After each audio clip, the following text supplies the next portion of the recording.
Қайырлы күн, менің YouTube каналымдағы достарым. Барлықтарыңызды 8 наурыз мерекесімен шын жүректен құттықтаймын.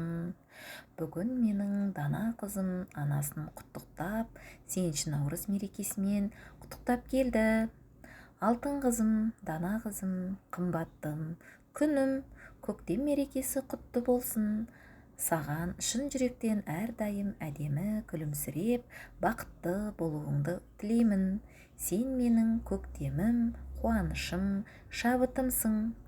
Әр жаңа күн тек жағымды эмоцияларға толы болсын, дана қызым.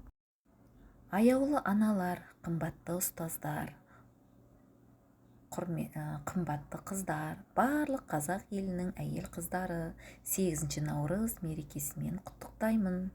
Бүгін жүректегі жылы лебіздеріміз бен тәтті тілектеріміз төгілетін күн болып тұр ғой.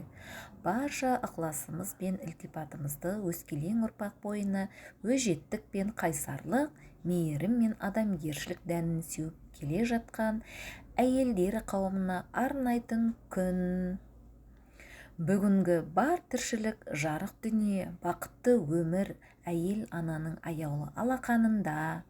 Азамат баласына тән қасиетті сүйіспеншілік пен іңкәрлік, сұлулық пен махаббат, қайырымдылық пен ақылдылықтың бар болмысын шынайы рухта бір бойына сіңіре білген ақ бейілді, дархан жүректі, нәзік жандарға дүниедегі бар жақсылық атаулыны тілеймін.